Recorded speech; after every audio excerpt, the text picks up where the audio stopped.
the difference between these and having like an employee in terms of the mortgage brokerage space? Okay, so this is an important question from fundamentals of real estate perspective and fundamentals of mortgage brokerage perspective.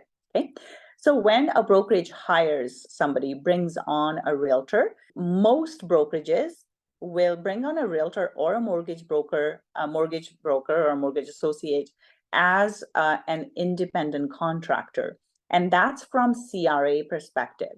So CRA perspective, from the way CRA looks at it, is the difference between an employee and contractor is when employees work for the brokerage, they are under the direction and control of the brokerage, right? So so let's say there is a receptionist. So the broker will tell the receptionist what to do, when to do it, and how to do it. All the tools will be provided by the brokerage.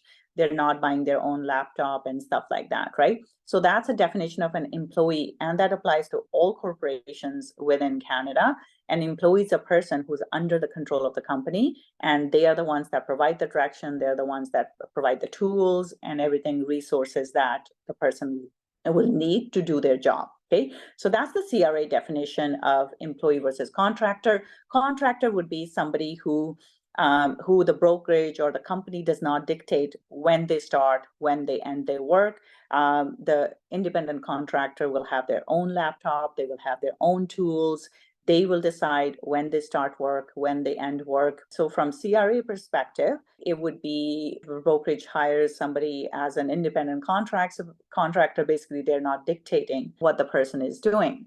Now, from RECA perspective, though, RECA considers all real estate associates and mortgage associates to be under the direction of the brokerage. RECA dictates like how our advertising can be done, what they can say, what they cannot say, that type of stuff. So from RECA perspective, it doesn't matter if somebody is an independent contractor or an employee associates, they will be under the direction of the brokerage.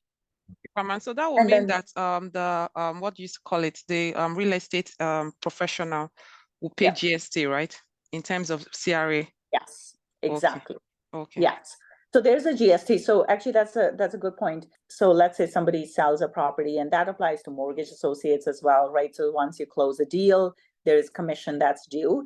On the commission, we pay GST. So the brokerage will get GST from the other brokerage, right? So seller's brokerage will pay the buyer's brokerage GST, and the buyer's brokerage will pay their buyer's agent a GST. So same thing with a mortgage brokerage. Mortgage brokerage, the lender will pay the mortgage broker whatever the fees are plus GST, and the mortgage brokerage will pay the mortgage associate whatever their fees are plus GST.